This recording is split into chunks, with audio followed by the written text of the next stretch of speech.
Welcome, guys, to another episode of the All Ears podcast with myself, Luke Barnatt. I am joined with a young entrepreneur that is killing it at the moment, online and in real estate as well. I have Omer Reshid here with me.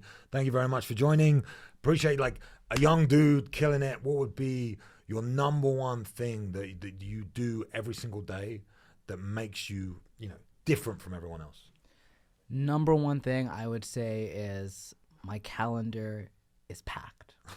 The number one thing that I've learned is that if you have a packed calendar, you are going to be set. There's no way that you can have a packed calendar and you're actually doing activities daily. That's not just busy work. You're not just out here, your calendar's full, but you're on TikTok in the office on your laptop.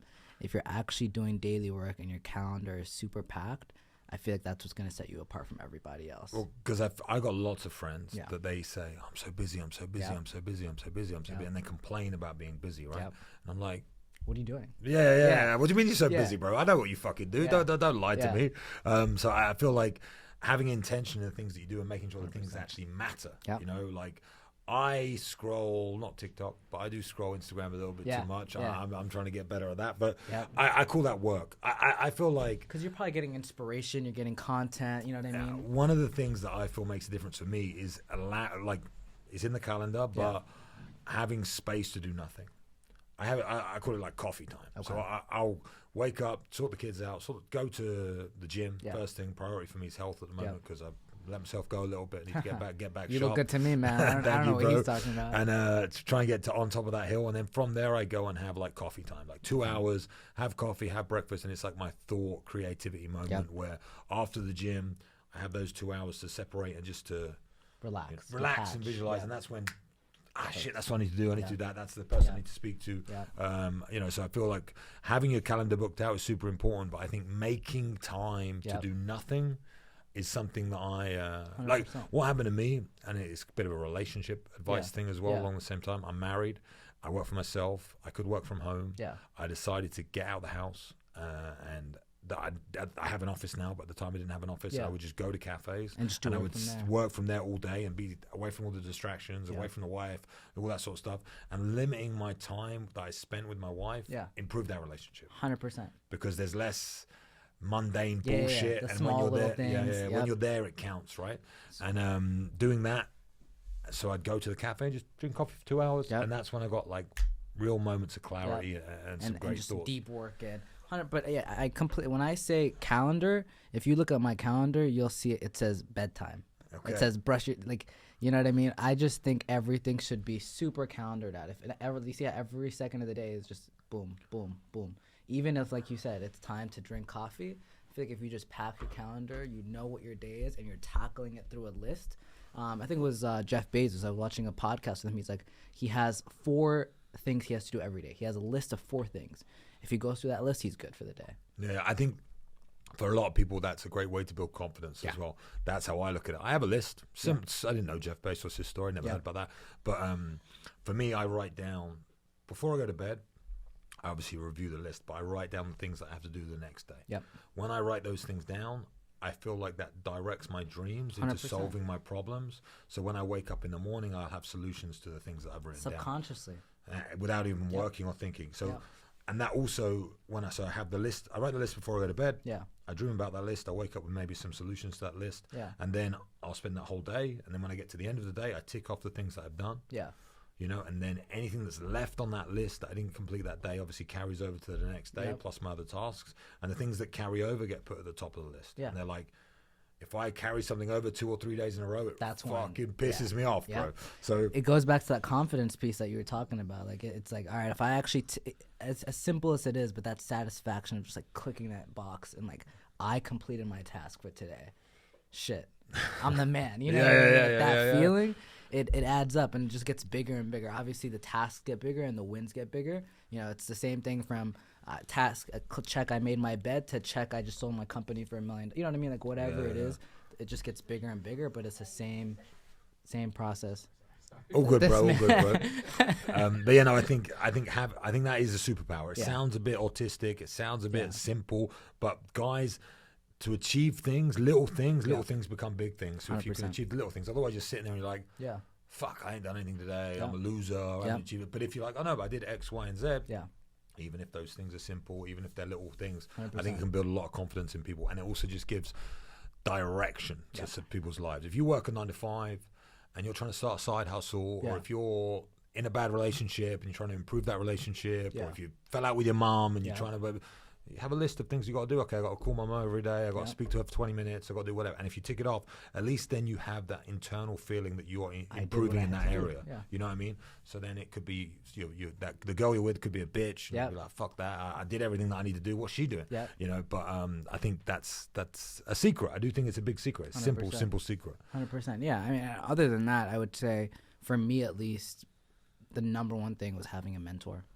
The number one thing, like on top of everything, if you ask me, Omar, how'd you get to where you are today this quick? I would say it's because I had mentors. Well, I like to always start like at the beginning. Yeah. So obviously now life's good. Yeah. Money's coming in. Everyone's happy. But I believe my upbringing is the reason I'm become who I am. I think that's the same for everybody, right? Yeah.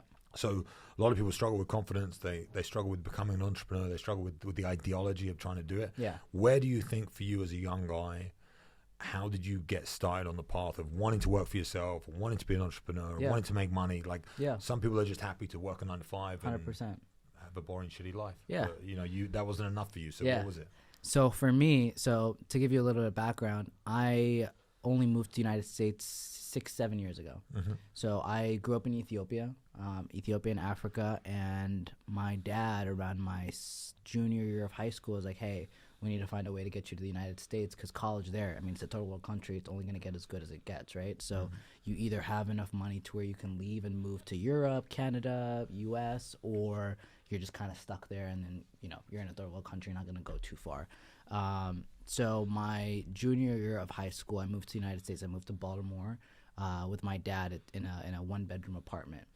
So my dad in Ethiopia used to actually work for the UN. He was a very well-respected guy. We had a good life. Again, people hear Africa and they think, it's horrible, but we had a good life. Everything was great.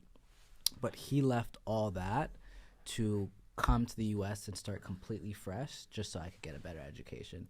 So mentally, that messed me over heavy.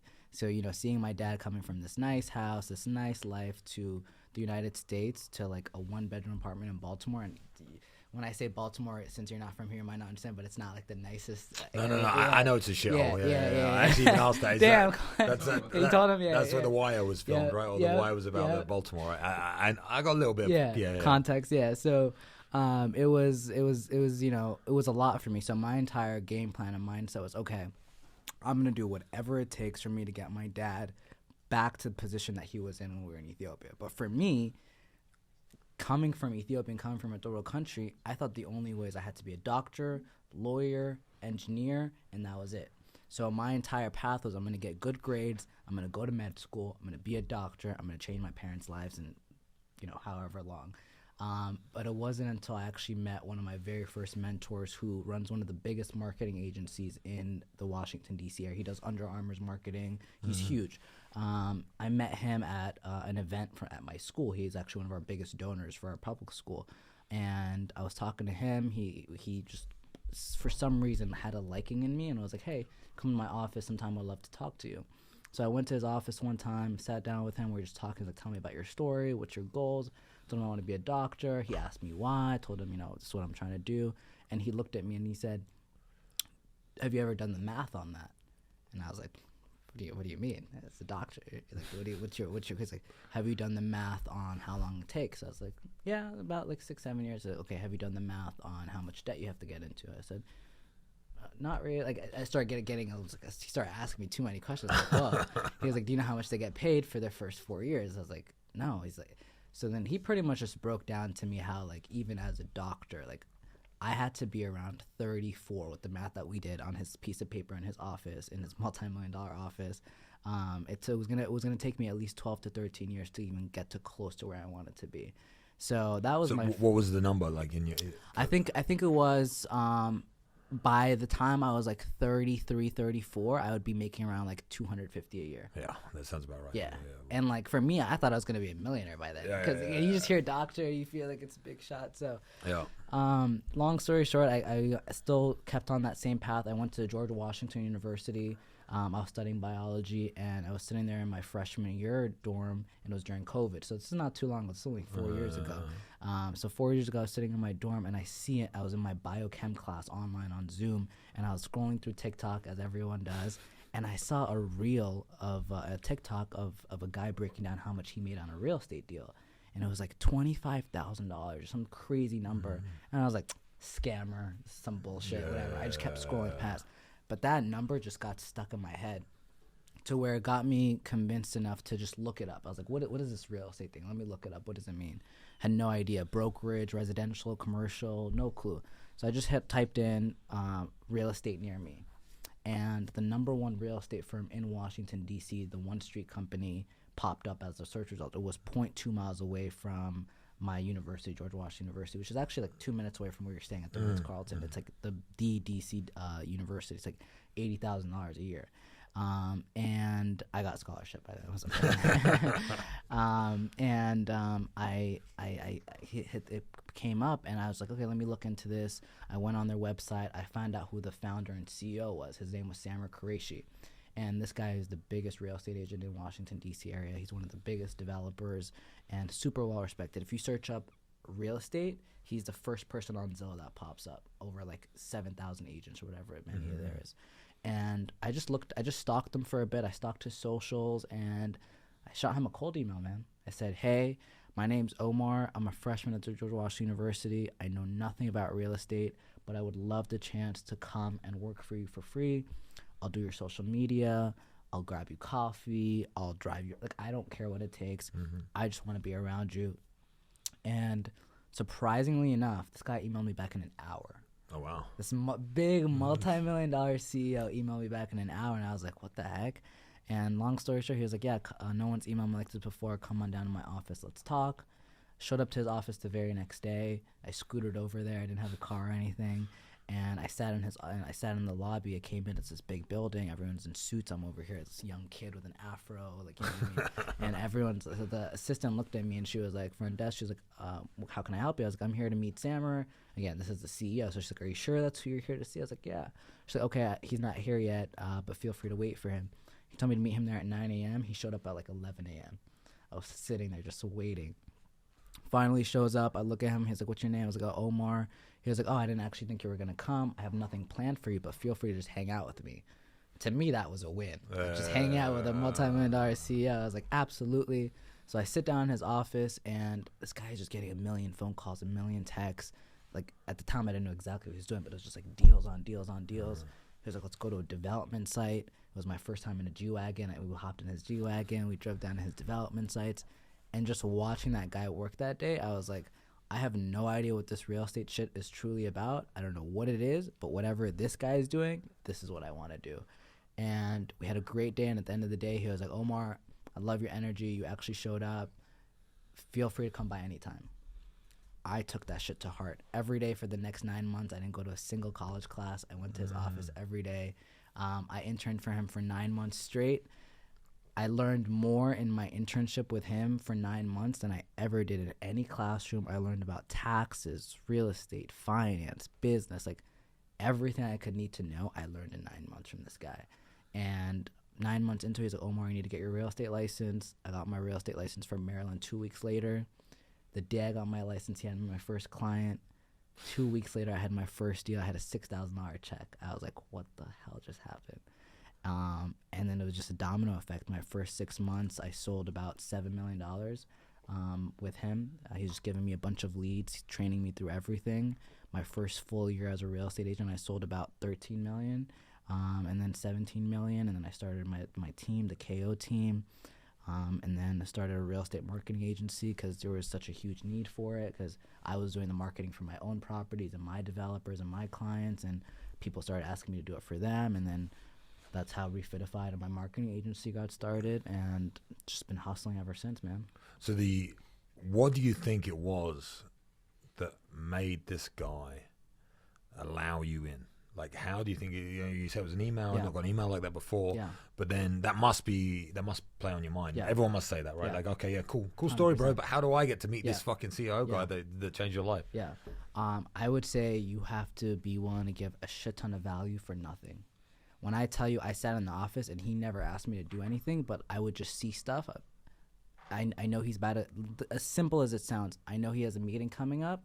I would go get the other room prepped. I would put a little tablet in front for, like, just small things. I know that he asks Francesca, which was his secretary at the time, to get something done. She had a lot of stuff on her plates. I would just jump, like, hey, let me take care of this for you. You have to just be willing to sacrifice, and you just have to be a sponge. He just saw me sitting there absorbing. I never complained. I never said anything. I was in that office every day, 8 a.m., and then I wouldn't leave until he left, 9 p.m. or later. He was always the last from the office, and so was I. So I think when he saw that, he realized I wasn't just some kid. Because, again, he gets a million of these. You know what I mean? I'm sure you get a ton of these. Like, let me work for you for free. Let me do this. 1,000, yeah. I didn't. He even asked to, at some point, I think it was like 2 months in, he asked me if I wanted to get paid. He was like, hey, let's get you like a paid intern. I was like, no. I'm literally just here to learn. I used to DoorDash after I left my internship with him. So it was actually perfect because after 10 p.m., you get plus $2 on DoorDash. So for me, it was perfect. I was like, you know what? I'm an intern, learn a shit ton during the day, and then at night I'm going to get my bread up just so I had enough. So I think if you just really show up, you're a sponge and you're willing to sacrifice a lot, that's what's going to make like these guys that are above you really respect you. I think it's crazy because I've offered my family, like my little brother, and like no one wants to do, so it's like a simple thing, but no one wants to do the work to then earn the money. They always want to, but how much am I going to get paid? Like it's like they always want the reward before they do the work. And I feel like my journey with fighting and stuff, I had to do the work for 5 years before I got anything. Before any type of result. Yeah. So it's like, it's quite inspiring to see a guy that's willing to do that at such a young age and understand that that's what it takes, you know. And I think that's a big, what you said about him, he's obviously a smart guy, but when he broke down the investment that you're going to have to put to become a doctor, and doctors make 250 grand a year, it's like, and you have to work all the time. You got no time, so you're time poor, you're tired, you're stressed, and you're money poor, really. Like doctors don't make that much money. They don't. You think they do. After taxes and everything else, going to break down. So the difference between, because I'm originally from London, but I'm kind of like European now, live in Europe. The whole real estate license thing doesn't exist. Okay. So you just, anyone can buy and sell property. Oh, wow, like it's not a big, there's no license that you need. And I was kind of going down that route at one point as well. I didn't pursue it. I do a few.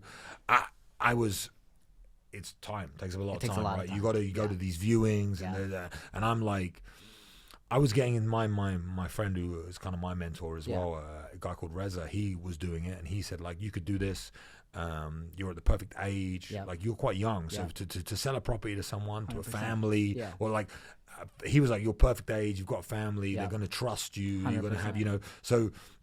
How do you get over that hurdle of like, this is some young kid trying to sell me a big property that I'm going to raise my kids in? Like, what does he know? So that's probably my biggest challenge, because I was selling properties to guys that were 3-4 times my age. So I mean, like my biggest sale was like a $1.9 million sale for a condo, and the guy was like 72-year-old multimillionaire. He had a Fidelity bank account with like, I think it was like $62 million cash. Like I saw it with my own eyes, and he's using me, a 19-year-old, to buy his condo. So for me, that was my biggest challenge. But again, it went back to my mentor, Sammer.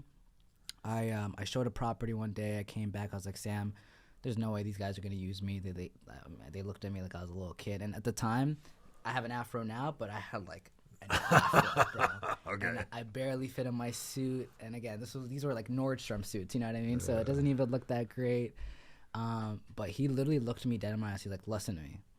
As long as you know what you're doing, you're a professional industry, and you're actually going to take care of your clients, I promise you no one's going to question your age. And surprisingly enough, it was true. Like, I just learned my craft so well that if anyone questioned me, I didn't have an issue. So for me, it's like when I walked up, it wasn't that great. Like when I'm walking up, hey, I'm Omar, nice to meet you, whatever, I'm here to show you the property. Like, who's this young kid, 18 years old, trying to sell me a house?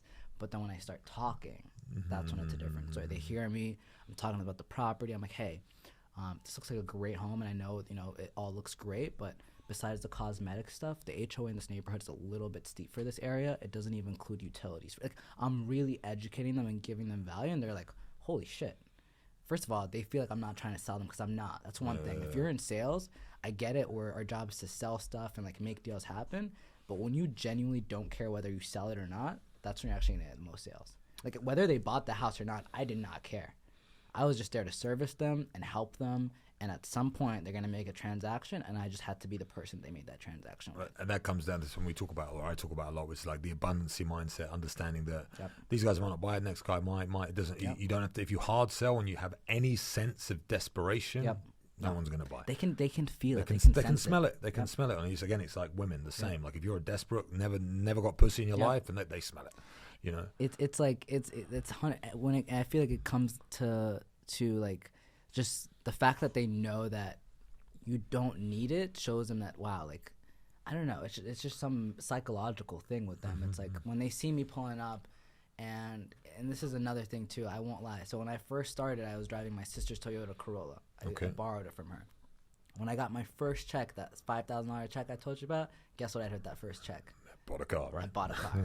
I bought an Audi A3 convertible, used 2016, but I promise you, I credit that car for giving me at least my next 2 to 3 sales faster than I would have with that Toyota. Well, I think this is something I thought about. This is about how you utilize money, and I think people with money understand this, especially for men. Women, they buy shit because they just want to look pretty or whatever. It means nothing.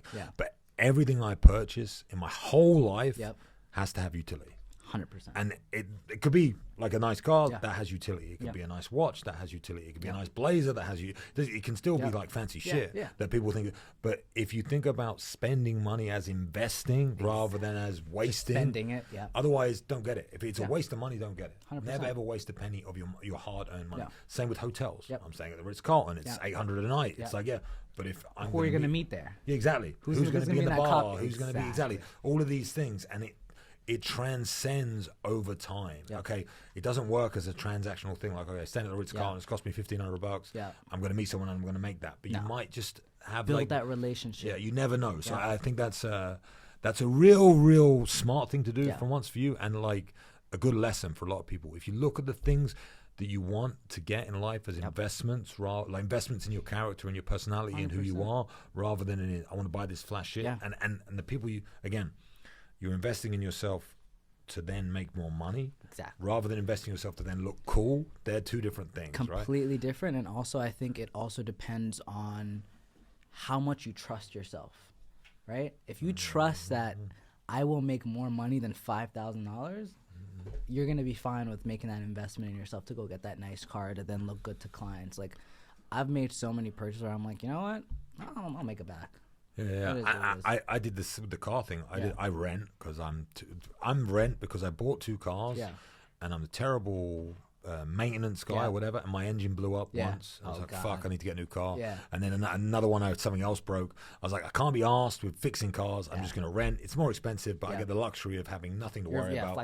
Flexible in and out. So I spend quite a lot of money on my car, but anywhere I pull up, doesn't matter where it is, the initial impression is, it's everything. This guy has something, you know, and then it really, really means something. Like I used to, if you roll up in like a beat up car and then you get out, you can be dressed nice. They don't care. They're like, this guy's broke. You know, and just trying to play a front or whatever. Money moves in a way where people only like to spend money with people that have got money. As crazy as that sounds, 100%. But it doesn't make. It's like money attracts money. So if you're broke, you can get a nice tailored suit for cheap. It doesn't have to be, but just make sure you look the part. You invest in the right things to look the part. It can mean so much more and transcend later on, and that's what you did with the sales. 100%. I literally had a client, had a listing appointment. It was not that crazy. It was like a $1.3 million house. And I pull up to this listing appointment, and I see another agent leave. And this agent, he's a big agent. He sells a shit ton. His gross commission's probably around like $2 million a year. He's a good agent. And he was leaving in like a 2004 Lexus, something like that. Didn't think much of it because I know how much he sells. I know he's a good agent. But when I walked in, the listing agent's like, yeah, I expected, the seller was like, I expected that guy to have a nicer car. Swear to God, straight up said that to me. So it's like, I get the idea of like some people like, you know, it's a little frugal, like you know, your reputation. But no, like people judge you. People judge you. This is a funny story about this because it's to do with Instagram. Because when I was fighting, fighters have got this weird mentality, right? Where most people hate others that like show off because they think it's full of bullshit, right? So everyone wants to be real, especially fighters. I don't know why, but they're like, Yeah. I want to be real, I want to be real. Yeah. I hate this fake bullshit, fake life, Instagram, blah, Yeah. blah, blah, blah, whatever. And I used to be that guy that if I'd saw someone post on Instagram like trying to flex, Yeah. I'd be like, dickhead. Yeah. Like, Yeah. what a dick. Screw this guy. Yeah. I used to hate it. Yeah. I absolutely hate it. Yeah. And then I was in Prague, Yeah. and I was actually with Andrew, and I was on a boat down the Prague River, and I was smoking a cigar. Yeah. And Andrew took a picture of me. He goes, "Gee," and I was like, "This is embarrassing. It looks fucking gay." Yeah. And I went back to the hotel, and the owner of this event that I work for, it's called Octagon. Yeah. The owner, I showed him the picture, and he goes, "Oh, look, the owner of Prague." That's what he said, word for word. I said, "I'm gonna post that because I thought it was funny. Yeah. I thought it was a joke. Yeah. Right? I put this picture on Instagram of me smoking a cigar on a boat Yeah. in Prague. Yeah. And I put the owner of Prague. Yeah. I got more interaction and attention on that post than There we I've go. ever got. You know, There we go. like, to this point.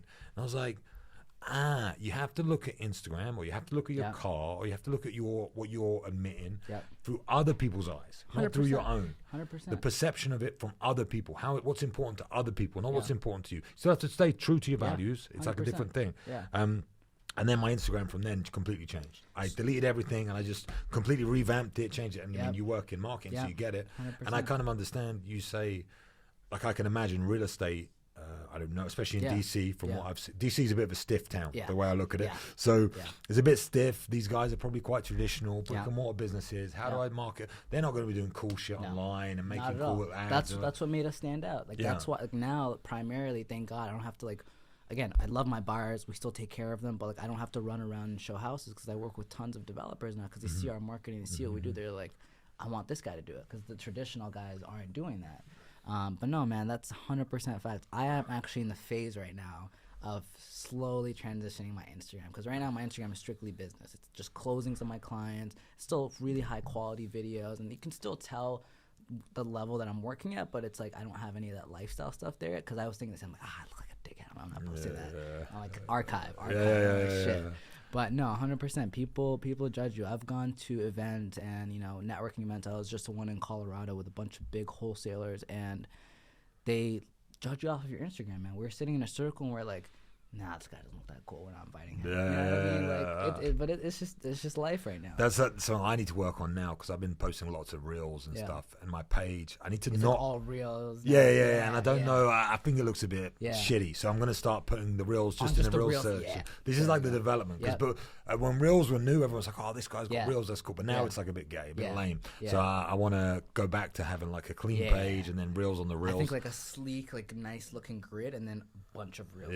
But with nice coverage. I've seen your coverage. Your coverage are fire. Yeah, we use a good team. I've got a good team back home, but it's like that. Everyone knows this, but it's been like Instagram's the new business card, right? I don't give anyone a business card. I just say, "I'll follow me on Instagram." So if people think you're living a good life, they think you're successful, they want to do business with you because who wants to do business with losers? No one, So I think it's. If it comes to money, if it comes to pussy, if it comes to brotherhood, if it comes to anything, like having a strong Instagram is essential. And I used to be the guy that I would be the like, I want to be low key. I don't want anyone. It doesn't to know. work in 2024. People don't give a shit. Nope. But people are like they've got TikTok brain. They just need to see that flash shit from the beginning. I've met with guys that are he's not a billionaire yet, but like multi-million dollars, and like the only reason why I got to meet them is because of my following. Because for them, it's like money doesn't mean much because they already have that, but they didn't have a following, they didn't have an audience. They're like Omar, like they want to talk about media, they want to talk about marketing. They're like, yo, like they'll top on the podcast. You know what I mean? Like attention is currency, and people don't understand that right now. Attention is probably the best currency you could have. And a retweet from Elon Musk, I heard was like worth more than like $10 million. Like, you know what I mean? Like the reach. I think again the guy that I learned that from is Andrew. He's all about. I'm still learning because I'm like I get embarrassed a lot. Embarrassed is the wrong word, but I feel like. I don't feel. You feel a little icky. Like I don't. Ick. That's a young person's word. But ick is like icky. I don't get that. I'm like I feel. I feel like I'm going to be judged by the people close to me. The people that don't know me, I don't care about them. But the people that are close to me, I'll be like, oh, they go. But now the people I'm surrounded with, there's a guy called Richard, good friend of mine, and when I say, oh, should I post this? He goes, it's essential, bro. Like it's not enough. More. I just since December 27th, I've been to like 10 different countries.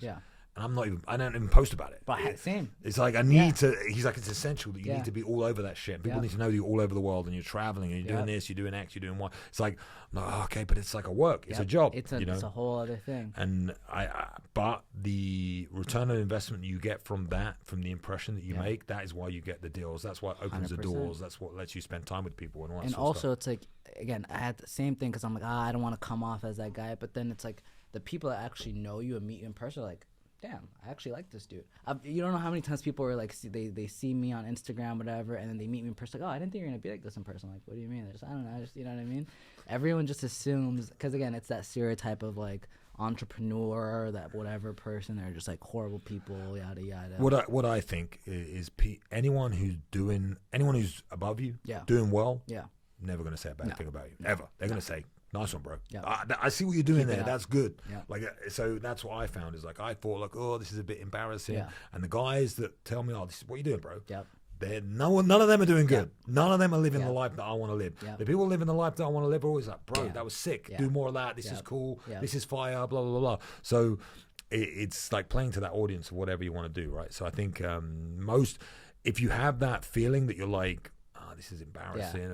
Do it anyway. Just do it, and you will never regret it. And that's me smoking the cigar, King of Prague. I think I even took that one down there because it wasn't G enough. Yeah. But like that King of Prague post for me was a real turning point for my social, like, whatever, you know. What's been like, you know, coming as a fighter? I feel like you had to go through a lot. Like, I feel like you had to really like.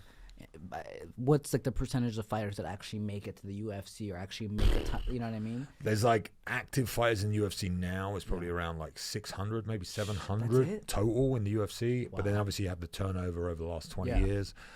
You know, it's probably like 6,000 people on the planet or 5,000 people on the planet. That's like less than 1%. Yeah, no, 0.00001%. Yeah. So, and now as fighting gets more and more popular, it's like a big deal. I think in the UK there's probably been like 13 guys or 14 guys that have made it to the UFC. I don't know the numbers. It'd actually be interesting to know.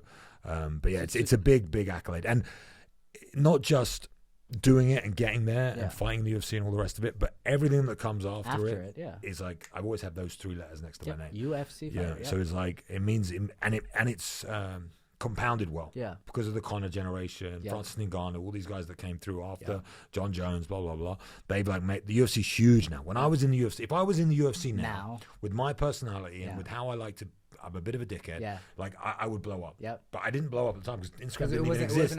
Didn't even exist. Didn't even exist, right? Yeah. Twitter just started. Yeah. So it was a whole different ballgame then. And I was the guy who didn't mind talking shit. I was doing interviews, but media wasn't the same then. It was very, very different. If you had that now, man, oh my God. We were in the fighting stage in MMA where it was like we were trying to prove that we weren't thugs. Yep. So it was all about like just trying to get that stigma out. Yeah, trying to this guy's a thug, you know. Yeah. And then this you said about people were surprised with you, what you like when they meet you. I have that. Like everyone thinks I'm going to be some aggressive, horrible dude. And I'm like, I look at myself internally. Yeah. I'm completely different to how I am externally. No, I'm like a super nice, funny, stupid guy playing around. Yeah. And I'll make jokes, and people think I'm like scary. Yeah. And I'm like, no, I'm just joking. I'm just kidding. I'm just kidding. Yeah. It's a big hurdle for me because I feel like people are not afraid. Intimidated. It's intimidating. Yeah. Like, it can be intimidating. I'm 6'6". Yeah. I use the word cunt a lot. Yeah. Like, people can be like, oh, I don't want to upset this guy. Yeah.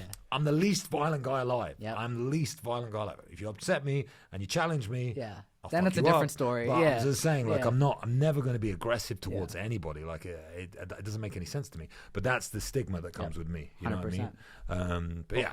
But walk me through like your journey, like your story. Like, how did you get started? I know you're also not, you know, from your like you came from a different world. So like, walk me through how that was. Like, you telling your parents or your family, "Hey, I'm gonna try to fight a UFC." Like, how did that go? Well, chuck me this water, and I'll tell you. I got it. It's thank you, bro. Yeah. A long story, but I come from London, and I had great parents. Parents did well. Like, my dad was a photographer. Yeah.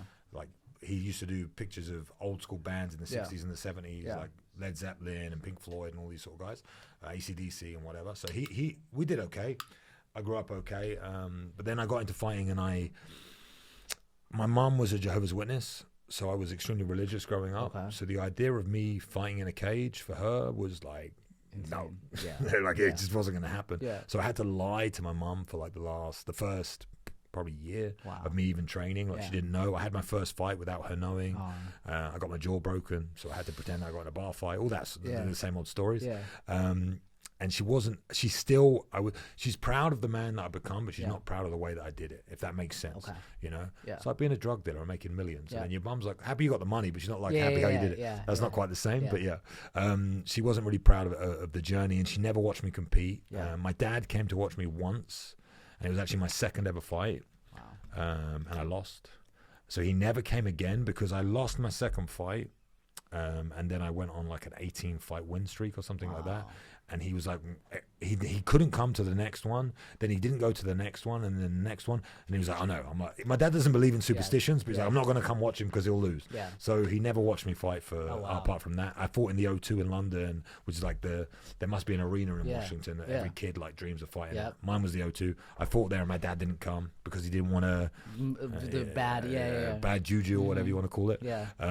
But yeah, so I kind of had to lie to my family to get into it. Then I'm a very, very all-in guy. So I decided I wanted to do it. I gave up everything, quit my job, left my house, moved to the gym, slept on the floor, trained fucking 10 hours a day, every single, kind of like you said, you saw this opportunity with this guy and you were like, I'm going to just do everything for free. I'm going to go all in and I'm going to somehow survive whatever it is.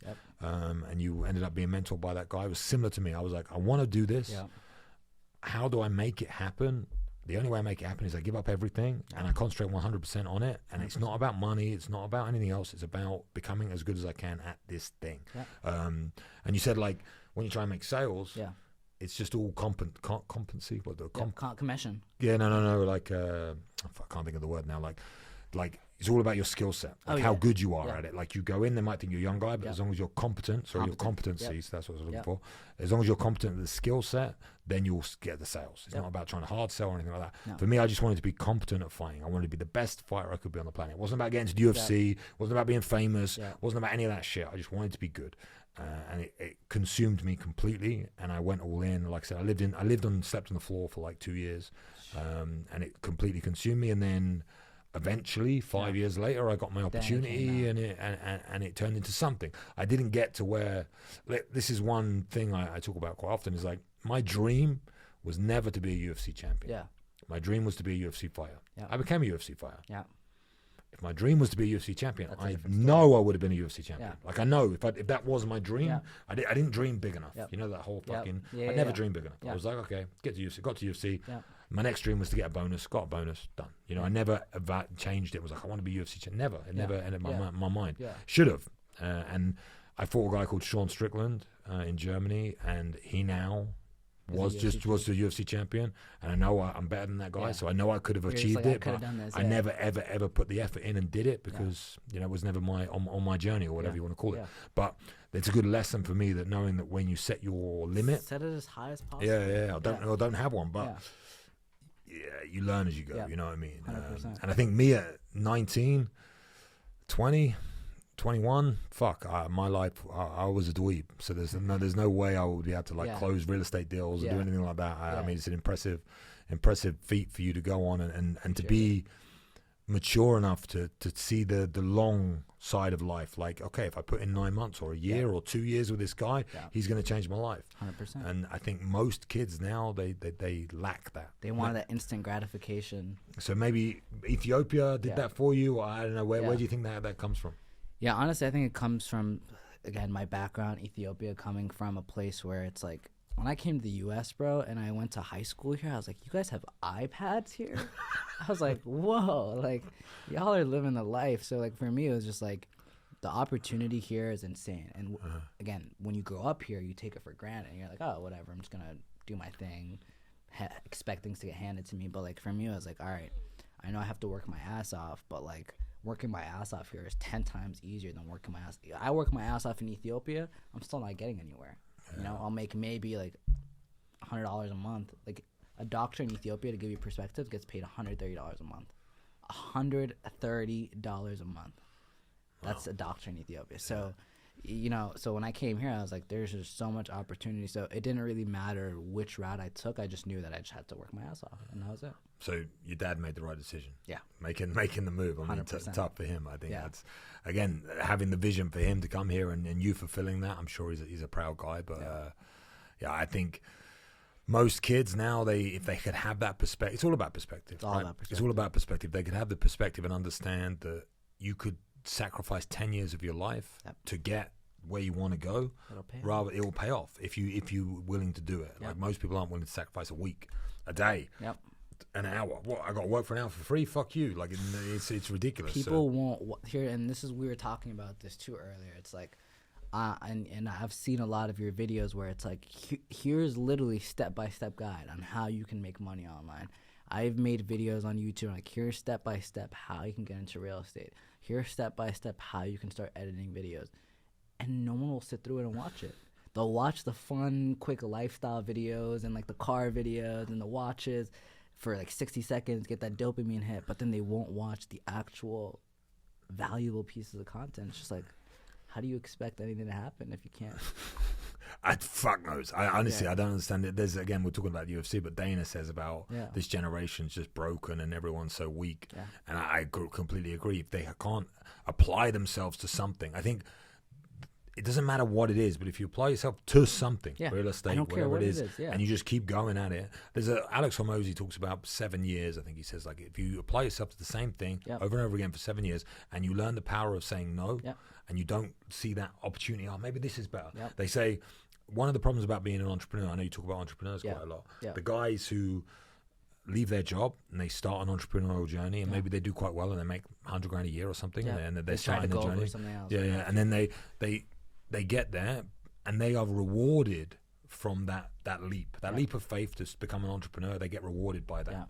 But then when it starts to get nitty gritty hard again, they then jump onto something else because the reward system has hit them already. They already know that first phase works. So they go from thing to thing to thing to thing to thing to thing. When really, if you're starting to make something successful, when you're doing quite well at it, you should double down or triple down on that one thing. Spend 7 years building out this is what Hormozy says, building it out. And it makes total sense to me because that's exactly what I did with fighting. So I found some success. I won a couple of fights. And I was like, quite like this. Double down. Then it got hard because he says there's like that phase. I can't remember what he calls it. Where it's like euphoria. He calls it like euphoria, the euphoria phase where you jump onto this thing and you're like, oh, this is great. This guy's doing this. He's making loads of money. I'm going to make loads of money. And then it's like, then it gets hard. It's like, oh, I'm going to jump onto the next euphoria stage. So having the competency to get through the hard phase. You know, that's when you get rewarded in the That's big a run. very small percentage of people that will get through that because, like you said, it's just they might even get past the first phase, but then they're like, oh, this is way harder than I actually thought, and then drop off. But 100%, even me as an entrepreneur, again, obviously being young, like I've had times where I'm like, oh, I'm getting into too many different things. It's like, all right, let's cut it down. So like right now, it's like my entire business model is around real estate. Like even with my marketing agency, we used to do like restaurants, we used to do anybody that would come to us that needed marketing, we used to do. Now it's like, no, real estate. If we're here to market real estate, so we'll do apartment buildings, we'll do hotels. But like if it's not around that, we're not doing it anymore because like you just try to get everything and then you get nothing. So that's what I did when I left fighting, which was a bit of advice from a guy. He's like one of the CEOs of Europe in Google and stuff. He's like super high level guy. He said to me, do everything. Like do everything, find what you like, and then narrow it all down. Because if you don't know what to do, it's like good to get some motion going and to start building something. And you learn a lot of skills from loads of different things. 100%. But then a guy that I know very, very well, that he's actually in real estate and does extremely well in the UK as well. He said to me, connect me to this guy. He's super wealthy guy. He said to me that everyone wants multiple revenue streams, but you want to have multiple revenue streams from the same thing. So yes, you can do multiple things at once as long as they are around the same thing. So they have to complement each other. Right. So if you have something that complements X, Y, and Z, there'll be 3 revenue streams from the same thing that complements the main bulk thing. 100%. And that's something I took on, and I started narrowing down. I mean, I do a lot of networking events and working with the War Room, but I also have like my own YouTube and I do podcasting, obviously. But they all sync together. But it helps. Like the podcast helps this. That helps the networking competence. So everything, any bit of compounding energy I put into one thing helps everything. It has to associate. I 100% agree. Because a lot of people are like, I'm going to do real estate and I'm going to do this and I'm going to do that and I'm going to do this, and they're like fractured. Their energy is fractured and their intentions are fractured. There's so just not enough time in a day, man. There's really isn't. Honestly, that's my issue is just like it goes back to, I'm like looking at my calendar, I'm like, how the hell is it already 6 p.m.? Like the time just flies. So it's like if you're scattered around doing a million different things, the chances of it getting done might happen, but the quality of work that's going to get done is not going to be the same. So again, it's boring. Yeah, it's boring. It's literally the boring shit, the same shit every day in and day out. That's what's going to pay off. Do they have is Ethiopia a place for coffee? We're the place for coffee. Yeah, we invented coffee. Okay. So if you, is that Ethiopian coffee? Ethiopian nice. What did you think? It was strong. It was nice. It was good. I don't know where Tony gets his coffee, so I don't. No way. But I'm going to start a coffee brand. I know we're talking about not doing lots of different fractured things, but if you know anyone that can hook me up, I will hook you up with the best importers. There we go. Yeah, we'll talk. Yeah. Okay. We'll talk about that off the thing. Yeah. I don't know why. I want everyone to take your business idea. No. Yeah. It's all about brand. Brand's the hard part, right? Yeah. But yeah, so for me, I try and specialize when I talk on the podcast about like making money online. Yeah. So for me, you've taken a traditional like realm in real estate, a brick and mortar realm, and then you've monetized it by producing things online, right? The marketing agency. So super smart, like I said, stiff business full of guys in white in ties and fucking dickheads who try and sell, and you've just made it cool, right? So 100%. You've made it more diverse and cool. How did you like when you went to your mentor and the guy that you're working with, Sammer? He was doing that already, or you added that to him? I added that piece to him. So the first account or first client that I really had that actually having it was Sam. So when I was an intern for him, I grew his Instagram, TikTok, and YouTube. So we grew his TikTok to about like 40,000 followers. We grew his Instagram. We grew the company's Instagram, and that's when it also like sparked. He's like, whoa. He also got an influx of agents that want to start working there now, and this and that, and like the brand grew, and he was like, "Holy shit! I didn't realize the power of like this online shit." And how old was Sam? Or Sammer? Sammer is like, I think at the time he's like 39. So he's like 42, 43 now. Still a young guy. Yeah. But still, like a young guy living and working in a traditional realm, like traditional life, brick and mortar. So it's hard for him to see that online money. 100%. You know what I mean? What they have online. And I think now there's so much online, but people. So this is something that I see, which maybe we can give you some advice on.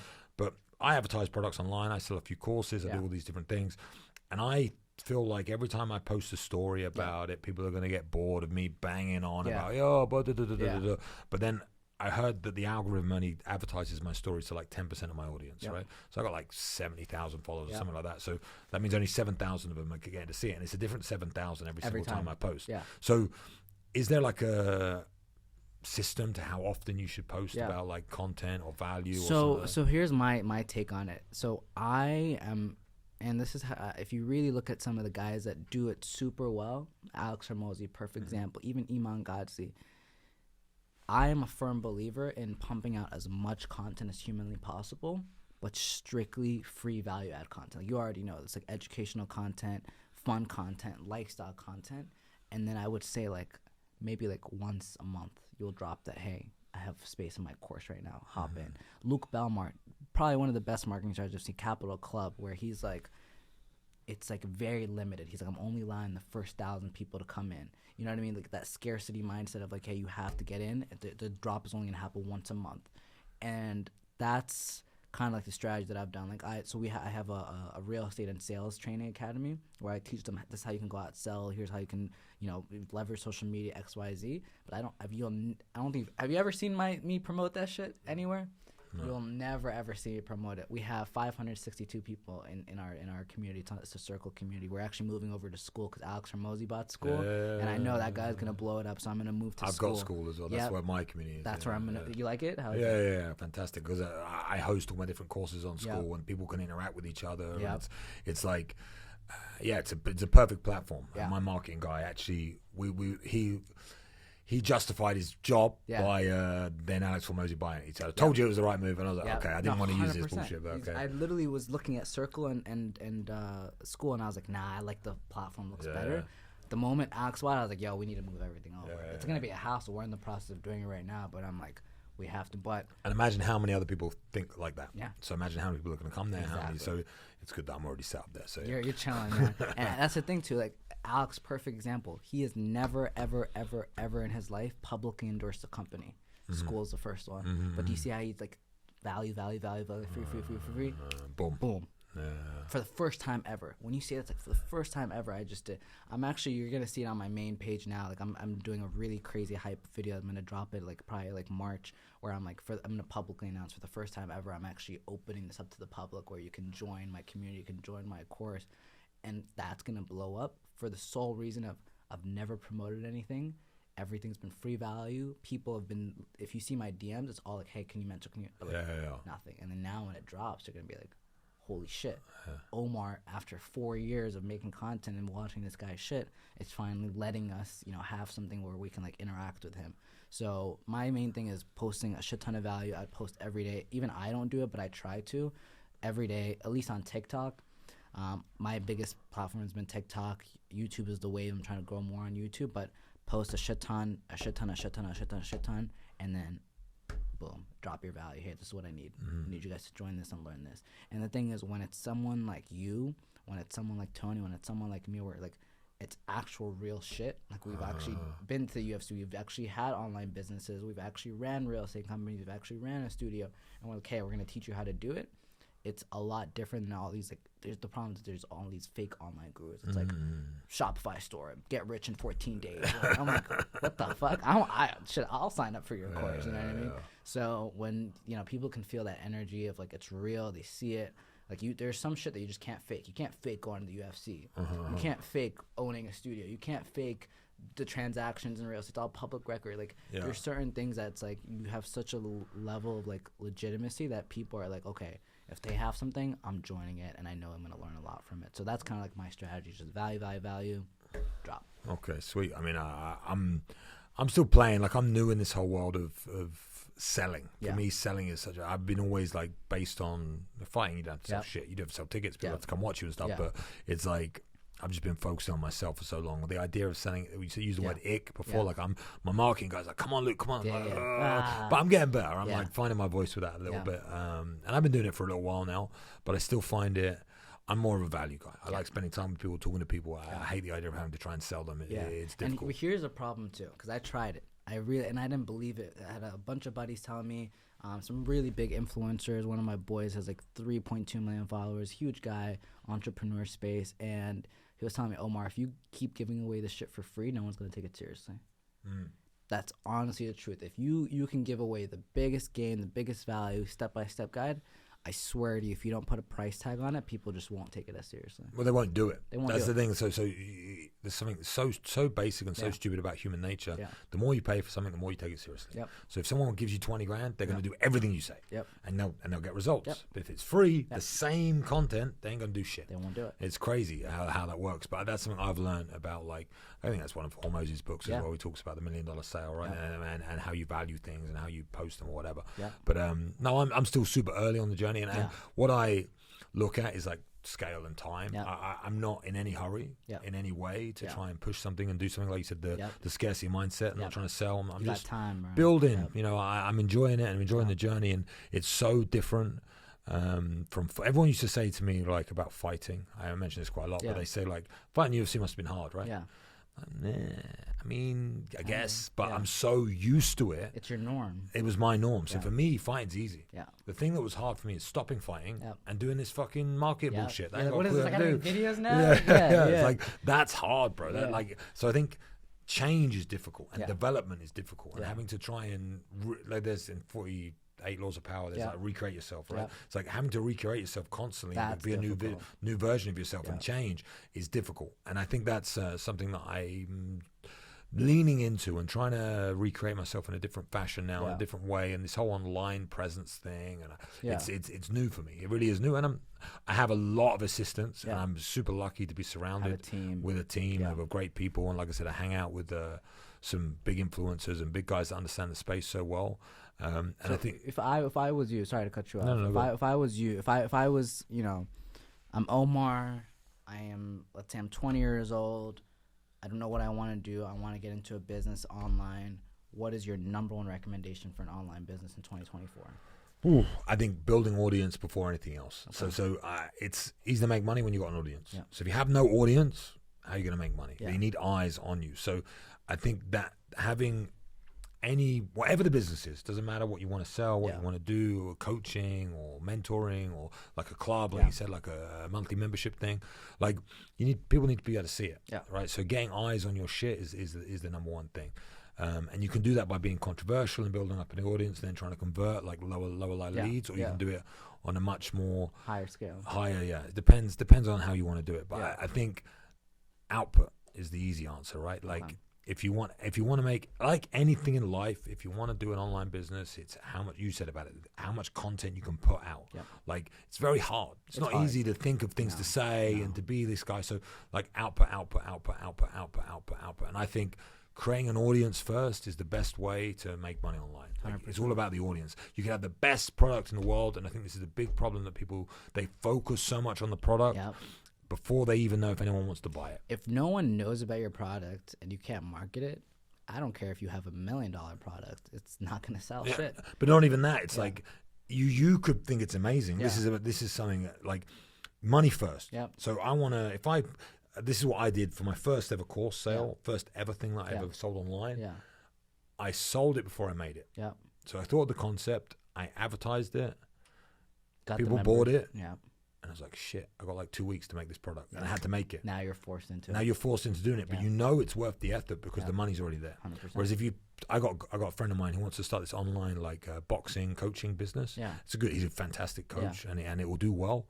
But he's spending all this time creating videos and building it out. Bro, and just start. Bro, who's going to buy it? Who's going to buy it? Do you know if anyone's going to? You might spend 6 months developing this thing, try and sell it. It's a waste of 6 months of your life. So sale first. That's my advice would be audience sale. But what do? Do you like put them in like a wait list, or like how does it work? Like let's say I do buy it, like how like. Let's say I do want to drop Mike. Like I've told you in March, I'm going to drop it like officially. Pre-sale's always great. Pre-sale, that's what I'm saying. So before the thing's even live, you need a pre-sale. Then you get to see if there's people that are interested in that shit. So it's like, I got a pre-sale now, create scarcity. The product's normally $1,000. It's going to be $500. Get involved, blah, blah, blah. So then they drop the money in your account before they've even got access to it. So I think having a pre-sale and saying, okay, we've got I don't know what the product is. So I'm just saying, like, I got 1,000 of these things. We're going to do a pre-sale. Once we sell out 1,000, we'll launch it or whatever. Like, I think having pre-sale, having dates set, having timescales, funneling everything into one place at one time, at one moment, that's a great way to do it. So with school, are you doing a monthly subscriction, or do you think it's better to do free?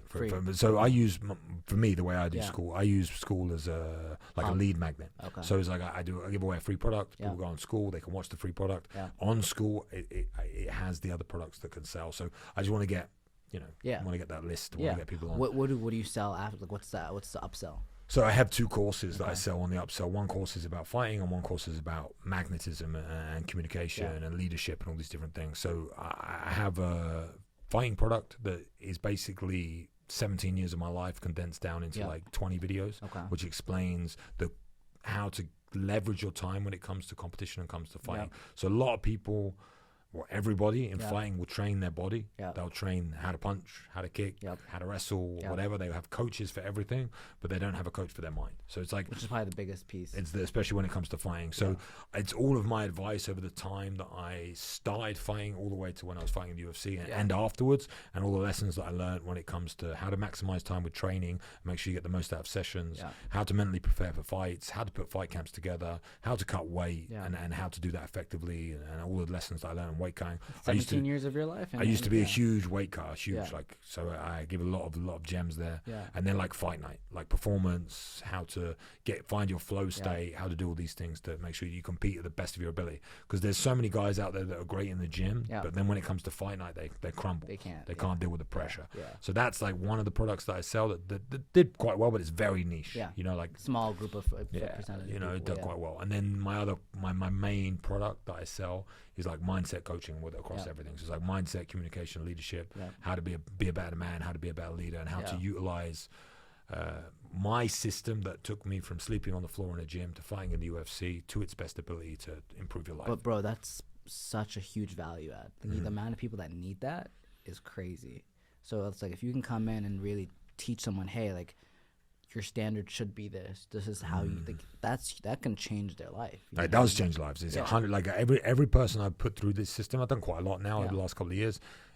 The results are just astounding. You know, because people aren't living to their true potential because they don't even think. They don't even think about what they could do or how they could improve or what's the perfect version of themselves, what they're doing day by day. They don't review. They don't do anything. So I basically take through like a 3-month plan of how to go from this guy that's not performing to where he should be to being the guy that you want to be. Give me some gym tips, man. So for me right now, like I feel like that's probably the side I'm lacking on the most is like the physical and like the health side. It's like tips on gaining and then also tips on the gym. Like I literally go to the Equinox that you're staying at right by the Ritz, but like I'll get a workout in, but like I don't know. I guess I don't eat well enough, but it's been really hard to like build the muscle and like the physique that I'm looking for. How often do you go? I try to go maybe like 5 times a week. Okay. So for me, the results that you put into the effort that you put into the gym is only like you only see the results from what you eat. Okay. Like if you're looking at bodybuilding, right? So it depends on what you're trying to. I'm always looking at a skill set. Yeah. So for me, time on the mats is the most important thing. If you want to get better at jiu-jitsu, do more jiu-jitsu. Yeah. Basic, right? Yeah. But if you're thinking about physique and muscle and size and that sort of stuff, it comes down to how you eat and when you eat and timing. I think a lot of people, they understand, obviously, you got to eat clean, don't eat shit, don't drink booze, blah, blah, blah. But it's to do with when you eat. That's the most important thing. Yeah. When you eat, when you digest food and how much you digest. So if you want to put on size, you don't want to eat like... Bodybuilders do it certain different ways or whatever, but I found it because I was super skinny kid. I found that the way I put on size was I ate 2 massive meals, like separated away from each other. So I'd have something big in the morning and something big at night. I wouldn't eat during the day. I wouldn't snack because that keeps your metabolism high. Yeah. So if you're trying to cut weight, if you're trying to like get ripped, you want to have 6 meals a day. You want to eat small portions, blah blah blah. But if you're trying to bulk, you want to eat 2 massive meals, as big as you can, and they want to be carb heavy, and they want all that sort of stuff. And at your age, with your way your hormones will be and everything else, like you could eat carbs for days, you know. So break down a meal for me. Give me those 2 meals. Like I always go for like rice or potatoes, like heavy carbs, and I would have that in both. But if you're going to have breakfast, I would do eggs. What's it called? Like, I don't know what you guys would call it. Like beef. Turkey? No. Beef. Like mince meat. Right? Okay. You guys get mince. So like beef mince, rice, and eggs. And I would have like as much as you can eat. Yeah. And don't count calories, none of that bullshit. But eat as much as you can. Maybe some avocado in there as well. But like big bowl of that, chomp that down. Eat it like loads. Then at nighttime I would do something heavy with mashed potatoes or with pasta but again meat based. So lots of protein and then heavy carbs, but twice a day. So you have something called like your burn rate, so as in how many calories you just naturally burn per day. So it's like mine, because I'm a big human being, is around without doing shit, I'll burn like 2,300 calories. That's so I need to eat more than that to put on weight. 100%. So you'll have lower than that, but you probably want to be trying to eat around 3,000 calories a day. Okay. So like you don't want to you need to learn about calories to count calories to start with, to get an idea. And then when you understand it, you just eat. But for me, I would just say eat twice a day. Okay. Don't snack. Yeah. Don't eat shit between it. Yeah. And just go heavy, go hard, and then go in the evening. Go heavy. That actually works out perfect because right now the way my schedule is, I have 1 protein shake in the morning and then I have 1 meal at the end of the day. And I would fuck protein shakes off. Like I would protein shakes are bullshit. Like absolute bullshit. Like you should try and the word supplement basically means you supplement it in the food. Yeah. Just get it from real food. Okay. Like there's a guy on talking about people going viral this year. There's a guy called Eddie Abu. You see the one that like breaks down like what's in different products. Yeah, he just says everything's shit. Yeah. And he's right. Like there's a guy the guy I worked with, Mike Dolce, back in the day. He's the same ethos and mentality as Eddie Abu, and people hate on him as well. But it's like just eat real food. What Dolce used to say is if you pick up something in the supermarket, you turn it around and you don't understand what's on the back of it, don't eat it. Don't eat it. It's that basic. Yeah. So if you can fill your body up and you can be satiated and like full from real food, you're good. Game changer. That's it. So just eat potatoes, meat, carrots, basic things. Don't eat all sucralose and all this bullshit. But Eddie Abbey, what he does, he goes into the supermarket, he'll pick something up, he'll turn it around, and he'll say stabilizers, this is shit, and throw it down. Like he's gone viral over it. It's an old bodybuilder. Yeah. But he's 100% right. It's like, eat real food, eat loads of it, and you'll be good. If you're putting on weight's easy. Yeah. Cutting weight's the harder part. Putting on weight, if you're in that situation, eat real food, eat loads of it, enjoy it.